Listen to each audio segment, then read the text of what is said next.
എന്റെ സലാമിന് ഉഷാറില്ലല്ലോ. ഒന്നുമില്ല, മനസ്സിനെ പ്രയാസം അത്രേ ഉള്ളൂ.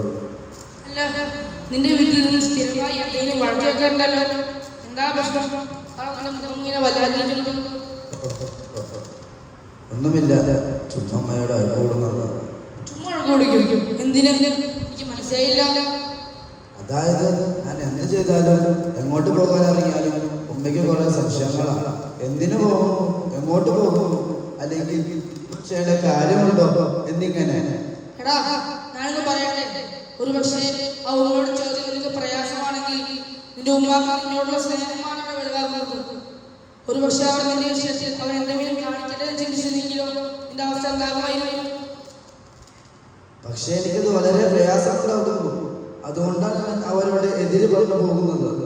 അങ്ങനെയെങ്കിൽ നീ അവർക്ക് പ്രയാസമാകേണ്ടിയിരുന്ന ഒരു കാലം ഉണ്ടായിരുന്നു. ഉമ്മ നിനക്ക് ഇറക്കുന്ന കാലം, ഞാൻ മുലയൂട്ടിയ കാലം, ഉപ്പ നിനക്ക് വേണ്ടി ചോര നീരാക്കി പണിയെടുത്ത കാലം. അന്ന് അവർ നീ ചിന്തിച്ചതുപോലെ ചിന്തിച്ചില്ല. അത് നീ മനസ്സിലാക്കണം.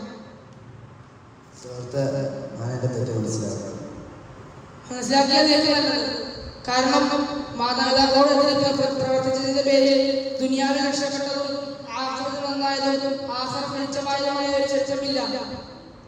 മാതാപിതാക്കളുടെ വിഷയം അത്ര ഗൗരവമുള്ളതായിരുന്നു. ഗൗരവമുള്ളതാണ്.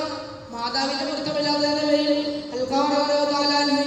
അവസാന സമയത്ത് കലിമ പറയാൻ കഷ്ടമായി. പിന്നീട് പൊരുത്തപ്പെടിച്ച് കലിമ പറയുകയും ചെയ്തു.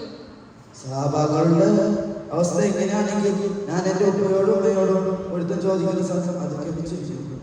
പക്ഷേ എനിക്ക് അവരുടെ മുന്നിൽ നിൽക്കാൻ, അവരോട് ചോദിക്കാൻ ഒരു പ്രയാസം. നീയും എൻ്റെ കൂടെ തീർച്ചയായും വരാം. നമുക്ക് ഒരുമിച്ച് സംസാരിക്കാം. പോകാം.